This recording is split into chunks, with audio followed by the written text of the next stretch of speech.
Nos prochains invités sont Chantal Plourde, qui est professeure, et Natacha Brunel, qui est professeure titulaire à l'Université du Québec à Trois-Rivières, ici.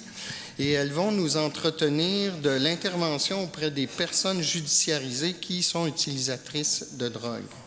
Donc, comme Richard l'a dit, les présentations vont être disponibles sur le site de la IDQ. Alors, Chantal et moi, on est deux acolytes qui travaillons depuis longtemps ensemble, particulièrement sur les relations drogue-crime, avec plusieurs personnes qu'on voit dans la salle aujourd'hui. Ça fait plaisir de vous voir.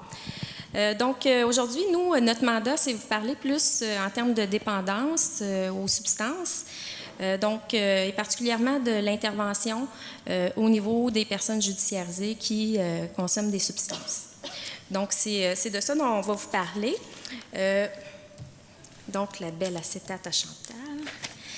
Donc, ce qu'on veut faire, c'est réfléchir ensemble sur l'offre de services en dépendance pour les personnes judiciarisées, à partir des constats de la littérature, mais aussi à partir des travaux qu'on a conduits, nous autres, par le passé, et encore aujourd'hui. Donc, je laisse la parole à Chantal.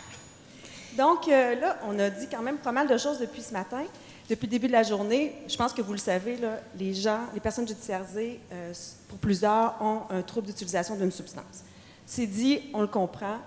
Il faut savoir aussi que le trouble d'utilisation d'une substance, c'est un problème qui est complexe, qui est multidimensionnel, et les dernières études démontrent clairement que c'est un problème qui est chronique la plupart du temps. Donc, ça prend plusieurs épisodes de traitement sur une période de temps relativement longue pour que les gens finissent par s'en sortir. Chez les personnes judiciarisées, il y a des études qui indiquent qu'on peut parler de 3 à 4 épisodes de traitement avant que la personne termine, je dirais comme ça, sa carrière de consommation. On sait aussi que, puisque le problème persiste longtemps et qu'on a besoin de plusieurs épisodes de traitement, que ce soit avant ou pendant ou après l'incarcération, par exemple, le partenariat est extrêmement important parce que la continuité avant, pendant, après, par rapport au traitement, elle est vraiment, vraiment, vraiment un élément fondamental dans le succès. Donc, évidemment, le partenariat entre les organisations, il prend tout son sens aussi. Il y a plusieurs obstacles en lien avec les services et les besoins à l'égard des problèmes de consommation. Parmi ces obstacles-là, il y a toute la question du manque de collaboration et de compréhension mutuelle par rapport aux enjeux respectifs. Qu'on parle de confidentialité, qu'on parle d'alliance thérapeutique, qu'on parle des échanges d'informations, de la sécurité. Ce sont plusieurs enjeux qui entrent en ligne de compte et les organisations, des fois, ne sont pas toujours conscientes ou ça peut être difficile de travailler en collaboration à cause de ces différents enjeux-là. On sait aussi que les services sont parfois plus ou moins bien adaptés aux différentes cultures, aux différentes clientèles. On a malheureusement tendance à avoir des services qui sont les mêmes pour les différentes cultures et les différentes clientèles, alors qu'on sait qu'on aurait besoin de moduler les interventions en fonction de qui les gens sont. On sait qu'il y a très, très peu de programmes d'intervention qui sont évalués, ce qui ne nous permet pas de bien saisir les composantes de l'efficacité des traitements. Ce qui donc... puis pourquoi les programmes ne sont pas évalués? Parce que ça coûte cher, parce qu'il y a des enjeux aussi. Des fois, les gens se sentent ont un peu peur de l'évaluation, peur des résultats que ça va donner, mais malheureusement, c'est vraiment dommage parce que ça ne nous permet pas d'améliorer nos pratiques quand on n'évalue pas nos programmes. Il y a aussi beaucoup de préjugés qui persistent à l'égard des personnes judiciarisées, vous le savez, dans la population, ce qui ne favorise pas le déploiement d'une offre de services plus grande parce que les fonds ne viennent pas toujours. Rapidement là-dessus, il y a plusieurs formes d'intervention possibles, qu'on parle des tribunaux de traitement de la toxicomanie, qu'on parle des programmes cognitivo-comportementaux, qu'on parle des communautés thérapeutiques, des programmes d'entretien à la méthadone. Il y en a plusieurs. On va vous en présenter quelques-uns ce matin, mais il y a une gamme assez vaste de services possibles. On va regarder les services maintenant selon 3 moments, soit avant. On a positionné ça avec l'incarcération. L'incarcération n'est pas toujours présente dans une trajectoire judiciaire, mais pour les fins de l'exercice, on l'a séparé comme ça ici. Donc, on va parler entre l'arrestation et le prononcé de la sentence pour le premier moment. Pour le second moment, on va parler de pendant l'incarcération et après l'incarcération. Donc, un exemple avant, on va parler des tribunaux spécialisés en toxicomanie. Au Québec, on a le PTTCQ, le Programme de traitement de la toxicomanie de la Cour du Québec, qui est un programme qui fait entrer en ligne de compte plusieurs partenaires. Je ne vous parlerai pas de cet enjeu-là parce que cet après-midi, on va avoir la juge Durand qui va venir nous parler de cette dimension-là. Mais est-ce que Mathieu Goyette est là? Oui, il est à droite. Ah, Mathieu. Mathieu Goyette, qui est là-bas, qui est professeur à l'Université de Sherbrooke, Serge Brochu, Marc-Alain, moi-même avons fait l'évaluation d'implantation de ce projet-là il y a quelques années. Et on peut vous dire que c'est, parmi les éléments très forts de ce programme-là, le partenariat, c'est vraiment quelque chose qui émerge et qui est très, très intéressant. Il y a aussi le fait que c'est, je ne sais pas sur le PowerPoint, mais que le programme, ce programme-là rejoint des clientèles qui sont beaucoup plus... je dirais, qui présentent des problématiques de consommation beaucoup plus grandes et puis des problématiques aussi à l'égard de la judiciarisation beaucoup plus grandes, beaucoup plus importantes qu'ailleurs au Canada et aux États-Unis. Donc ça, ce sont les forces de notre PTT-CQ. Mais il y a aussi des limites.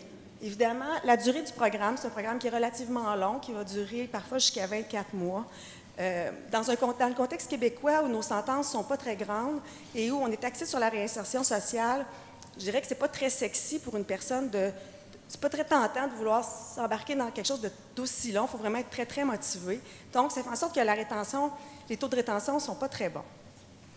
On n'a pas non plus une évaluation de la personne qui est axée sur les principes de risque, besoin, réceptivité. Je ne vais pas vous expliquer c'est quoi, mais c'est quand même des concepts qui sont très, très importants et qui doivent être pris en compte quand on fait une évaluation psychosociale d'une personne avant de l'orienter vers des services.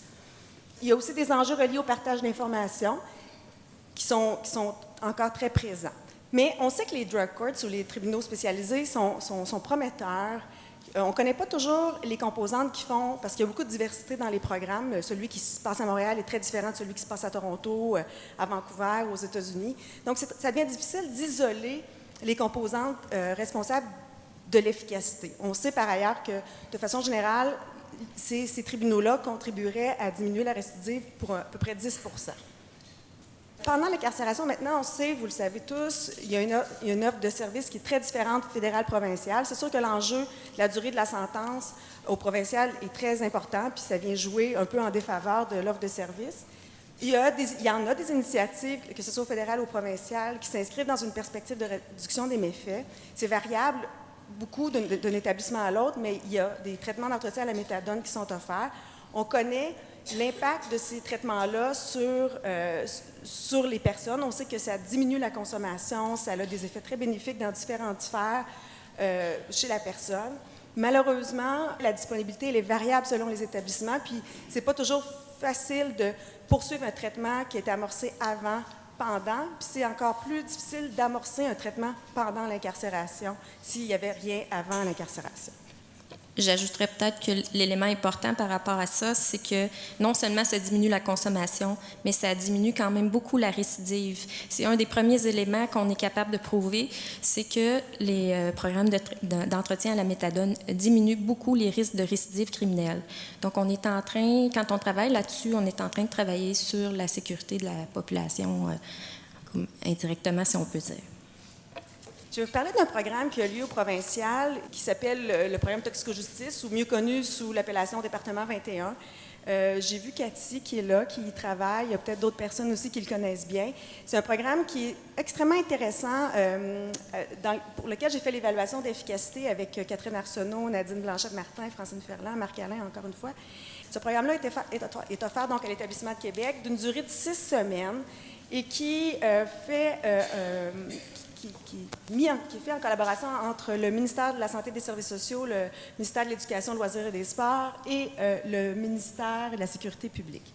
Donc, type de groupe ouvert avec une approche psychoéducative, motivationnelle, etc.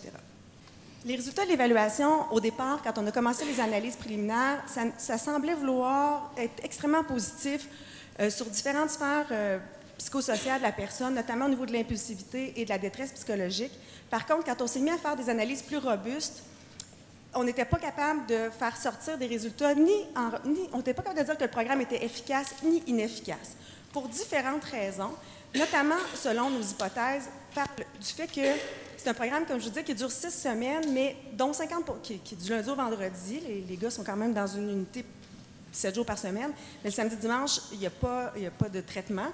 Et 50% du temps, donc le matin, par exemple, la moitié du groupe est à l'école, l'après-midi, c'est l'inverse, c'est l'autre moitié du groupe, alors que quand ils ne sont pas à l'école, ils sont en traitement. Par contre, c'est des gens qui ont des besoins élevés, donc qui auraient besoin d'une intensité beaucoup plus grande au niveau du traitement. Donc, c'est une de nos hypothèses pour dire qui explique peut-être pourquoi l'efficacité n'était pas si grande au niveau de leurs résultats. Donc, pas appuyé sur les principes de risque, besoin et réceptivité. C'est plus un programme de sensibilisation qu'un programme de traitement en tant que tel. Par contre, vous savez, quand on fait de la recherche, il y a le statistiquement significatif puis il y a le cliniquement significatif. C'est deux affaires bien différentes. Des fois, nos chiffres ne sont pas très bons, mais quand on va vers le sens, quand on va interroger les gens, on se rend compte que cliniquement, c'est très significatif. Ici, là, quand on demande aux participants du programme, à la fin du programme, s'il y a des améliorations selon leurs propos, selon leur perception, bien, vous voyez, les chiffres sont éloquents. 83% considèrent que leur consommation de drogue est mieux ou beaucoup mieux qu'avant. 73% considèrent que leur consommation d'alcool est mieux ou beaucoup mieux qu'avant. Et 65% des participants qui ont indiqué un domaine problématique avant le programme mentionnent que ce domaine est mieux ou beaucoup mieux qu'avant leur participation au programme. Ça, c'est vraiment, pour moi, ça fait beaucoup de sens, c'est cliniquement significatif. Donc, il y a des limites des programmes offerts pendant l'incarcération. Une des limites, c'est la continuité des traitements avant-après, je l'ai nommé. C'est toute la question des enjeux interministériels, hein, mon service, ton service. Et ça, c'est vraiment un enjeu qui est important et qui est difficile à dépasser. Espérons qu'on va y arriver. Et une faible marge de manœuvre des praticiens de la santé, notamment en lien avec les pratiques de réduction des méfaits, qui va parfois être dissuasif pour les médecins. Je parle encore avec un médecin récemment qui me disait « Ouais, ben, j'ai pas de marge de manœuvre, ça ne m'intéresse pas vraiment d'aller travailler en détention à cause de ça ». Donc, ce sont parmi les enjeux actuellement qu'on remarque à l'intérieur des murs. Je vais vous parler un petit peu du après, mais je ne peux pas vous en parler longuement parce que c'est beaucoup plus nébuleux. Donc, avant, pendant, après l'incarcération. C'est plus nébuleux parce que ce n'est pas documenté ou très peu documenté, malheureusement. Donc, ce qu'on peut dire, c'est que, par contre, on sait qu'il y a des initiatives locales qui sont très intéressantes dans les milieux ouverts.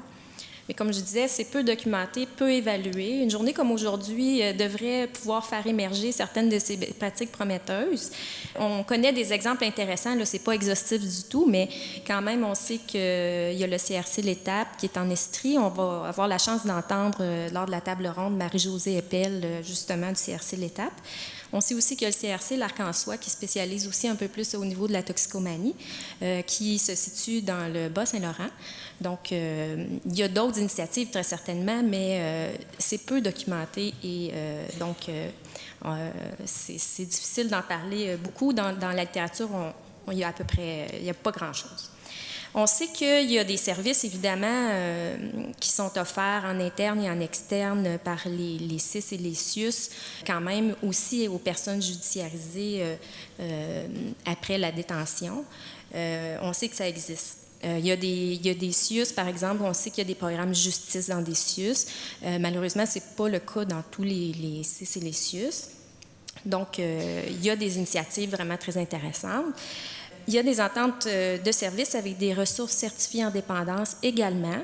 Tout à l'heure, lors de la table ronde, on aura Alexandre Raté, justement, du pavillon de la Suétude, qui pourra nous en parler un petit peu plus. On sait qu'il y a les alcooliques anonymes, les narcotiques anonymes, qui sont des services aussi qui sont disponibles à toute la population, incluant les personnes judiciarisées. Mais dans le fond, ce que Chantal voulait mettre de l'avant tout à l'heure, c'est la transition souvent entre les services en détention puis après qui est plus difficile. Donc, c'est peut-être un peu là-dessus qu'on aimerait qu'éventuellement il y ait des changements. Donc, ce que l'on sait sur les facteurs qui aident, donc on n'aura pas le temps de parler de tout ça, mais c'est clair qu'un premier élément, c'est qu'il faut qu'il y ait une bonne détection ou une évaluation, mais en fait, il faut qu'il y ait une détection et une évaluation, et c'est vraiment pas toujours le cas. Donc, il y a différentes façons d'appeler ça selon qu'on est dans un milieu plus relié à la délinquance ou en dépendance. En dépendance, qui est le milieu dans lequel j'ai le plus travaillé dans les dernières années, on va parler du SBIRT. C'est un peu le même système, le screening relié au dépistage, l'intervention et tout. Donc, on va parler des principes de risque, de besoin de réceptivité plus en délinquance. Chantal l'a un petit peu abordé tout à l'heure. Donc, la détection, l'évaluation, c'est un élément très important. Souvent, on aime plus ou moins ça parce que ça veut dire remplir des questionnaires et tout, mais ça nous permet de savoir c'est quoi vraiment les réels besoins des individus, puis de les orienter ensuite vers les services qui répondent à leurs besoins réels. Donc, la question de la motivation au changement, donc toutes les approches motivationnelles, l'entretien motivationnel, ça peut avoir des impacts très positifs pour cette clientèle-là, pour toutes les personnes dépendantes de toute façon. La question des pressions judiciaires, on va en parler comme étant un élément qui peut être très positif. L'alliance thérapeutique, on ne dira jamais assez, c'est l'intervenant souvent qui fait la différence. La durée des interventions, le suivi, on l'a déjà abordé, je ne vais pas m'attarder là-dessus, mais les enjeux de collaboration aussi. Donc, au niveau des pressions judiciaires, là, comme je disais tantôt, ah oui, puis je n'ai pas nommé qu'il ne faut surtout pas oublier, Chantal l'a nommé tantôt, mais il ne faut surtout pas oublier que d'essayer d'appliquer le même programme à tous, en général, ça ne donne pas tellement des très bons résultats. Donc, c'est pour ça que, déjà, si on fait la détection, l'évaluation, puis qu'on adapte vraiment aux besoins de la personne qu'on a devant nous, c'est déjà mieux.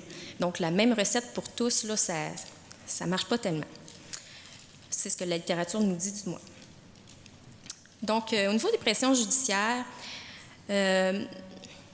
on sait qu'entre autres, les personnes qui commencent un traitement sous ordonnance de la Cour, la littérature nous montre, puis tu sais, il y a souvent des sceptiques par rapport à ça, mais réellement, ces gens-là peuvent vraiment diminuer leur consommation autant que les autres populations, autant que les autres sous-groupes de la population.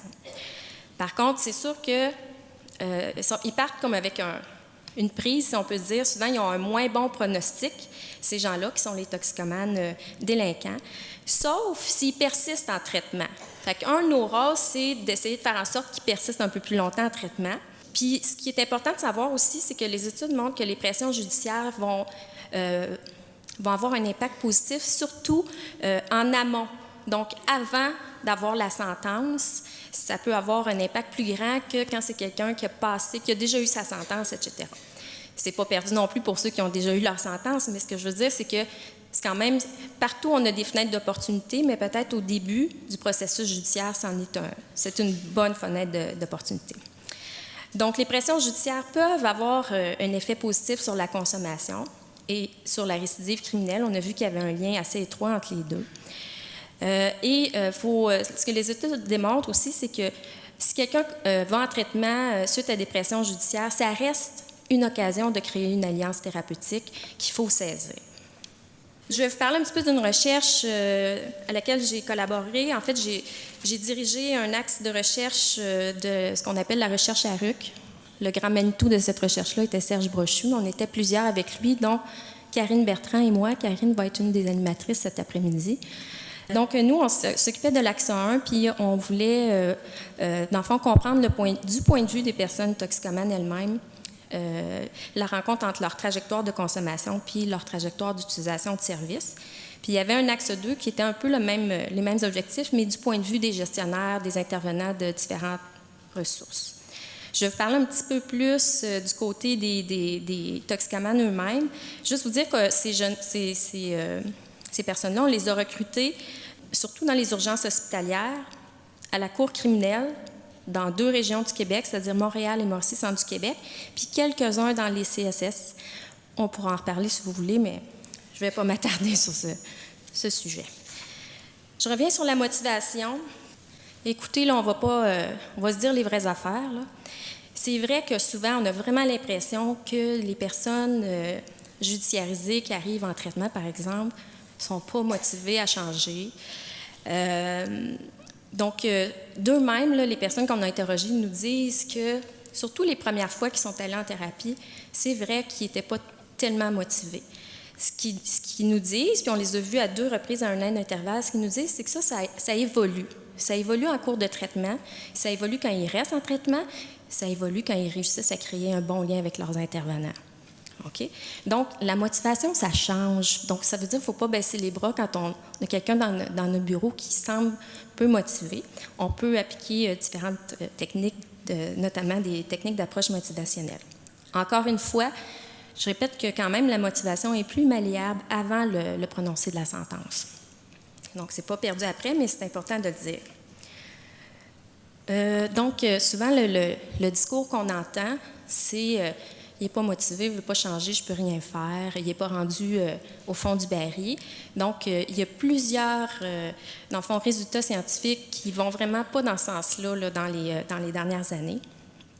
Et dans le fond, ce que j'ai envie de vous dire, c'est que peut-être qu'au début, ils disent oui à des traitements pour des raisons qu'on peut dire utilitaires, mais que ça évolue pour plusieurs vers une motivation qu'on dit plus intrinsèque. Donc, extrinsèque plus au départ, c'est vrai pour plusieurs, ils l'avouent, mais en cours de route, ça peut vraiment évoluer vers une motivation qui est internalisée. Donc, une bonne alliance thérapeutique. On ne dira jamais assez, comme je disais tantôt, le facteur de succès le plus important qui est documenté, ça reste l'intervenant lui-même. Puis ça ressort beaucoup dans les propos des personnes qu'on a interrogées. Donc, le dévouement des intervenants, leur qualité d'empathie, ouverture, écoute, respect, disponibilité. Donc, nous, on essaie de former des étudiants en psychoéducation qui aient toutes ces belles qualités-là, mais je viens du programme de criminologie, puis un peu partout, tous les cours de relations d'aide, mais surtout les mises en pratique dans des stages, tout ça, ça peut permettre de développer ça. Donc, là, j'ai mis un exemple, mais tu sais, quand même, c'est clair que souvent, ils vont dire que leur intervenant puis leur avocat de la défense, ils ont une influence déterminante dans l'issue des interventions. C'est pas surprenant, là, quand même. Ici, on a un extrait, là, je vais juste revenir vers la fin. C'est celui-là? Non, l'autre d'avant. Qui dit que finalement, il sent vraiment confiance avec son intervenant. Et puis, il dit « J'aurais pu lui conter tout. » Là, vous vous dites sûrement dans votre tête « Non, surtout pas. Je ne veux pas tout savoir. » Mais on pourra en reparler au cours de la journée, là, justement, qu'est-ce qu'on veut savoir, qu'est-ce qu'on peut savoir, qu'est-ce qu'on peut faire avec l'information qu'ils nous disent aussi, parce que ça peut être un enjeu important. Donc, comme je disais tantôt, c'est sûr qu'ils voient plus une alliance intéressante avec leurs intervenants en dépendance, puis leur avocat de la défense que le procureur ou autre. Puis personne n'est surpris de ça. La durée du traitement et le suivi. OK. Les résultats disent dans la littérature, puis dans nos propres études, que, bien, surtout dans la littérature, qu'une durée plus longue est associée à de meilleurs résultats. Mais ça, je tiens à spécifier que c'est surtout pour les individus qui ont un profil sévère de consommation. Donc, c'est peut-être pas nécessaire pour ceux qui n'ont pas un profil sévère de consommation. Donc, je reviens à toute la notion de l'évaluation. C'est très important. Parce que parfois, on donne pas assez long de service à des gens qui en auraient besoin de beaucoup plus long, mais des fois, on en donne trop à des gens qui n'en ont pas besoin autant. OK? Donc, mais c'est clair que, comme Chantal disait, souvent, on a affaire à des personnes qui ont un profil plus chronique, puis c'est démontré que ça ne se fait pas en 2 minutes, là, ça. Il faut vraiment mettre l'investissement, puis ça peut vouloir dire une durée plus longue. Ici, il manque un mot, là, mais c'est relié, dans le fond, une durée plus longue, c'est relié à une diminution de la consommation, là, il manque de la consommation, ou une stabilisation des ressources adaptives ou ce qu'on pourrait dire du bien-être de la personne dans différentes sphères de sa vie. Je vais insister là-dessus, l'effet positif du cumul des services. C'est une question qu'on se fait poser souvent.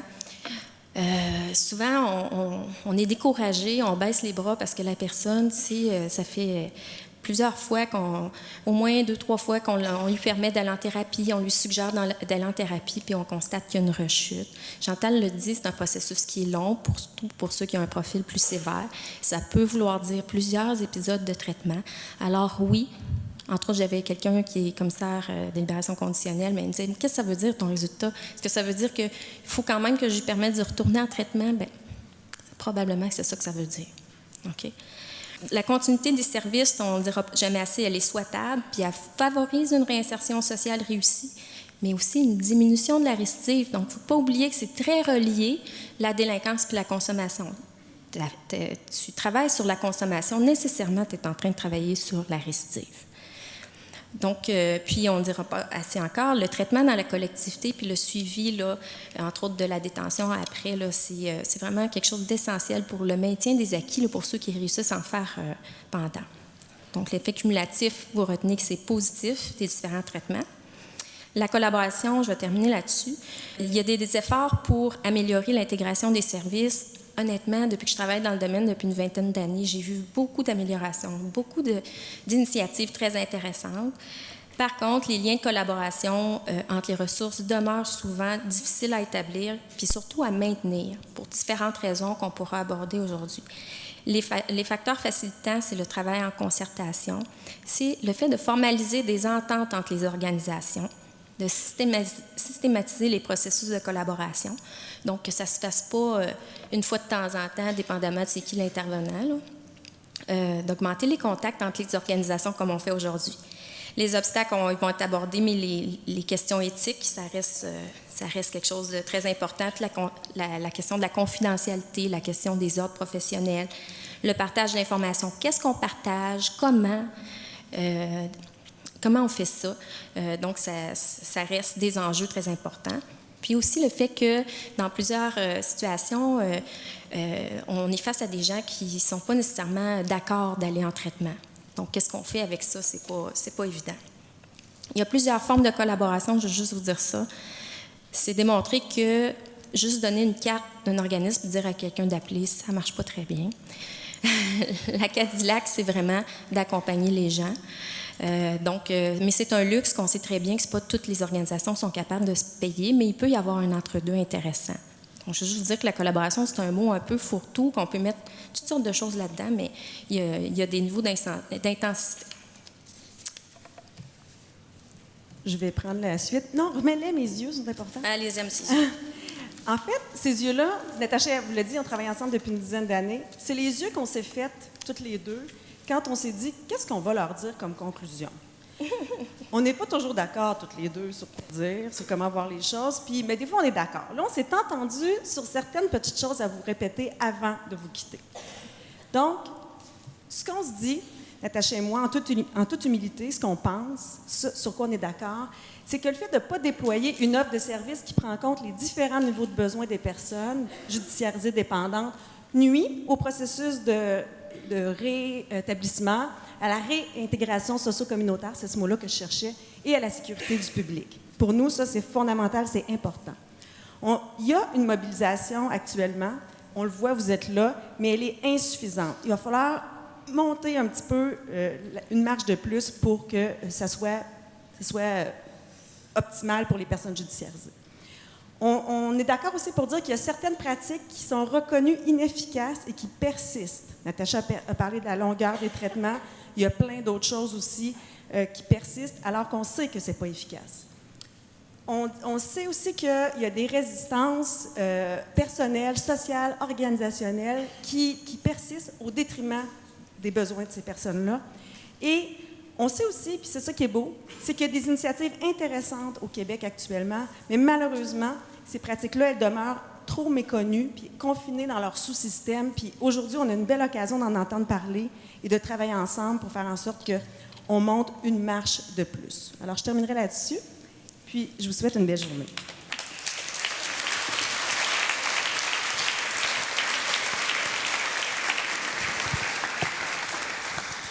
Merci beaucoup, Natacha et Chantal, pour cette présentation qui, je trouve, fort intéressante et qui amène des enjeux. Je dois vous avouer que j'ai appris des choses. Le terme pression judiciaire, je ne connaissais pas ça comme tel, mais la motivation, beaucoup.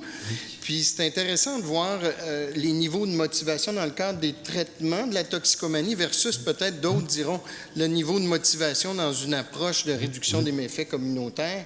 Ou quel est l'objectif? Puis vous avez soulevé des enjeux d'évaluer nos interventions, mais en bout de ligne, qu'est-ce qui est une meilleure gestion de la consommation est probablement l'élément qui pose question dépendamment du regard qu'on a.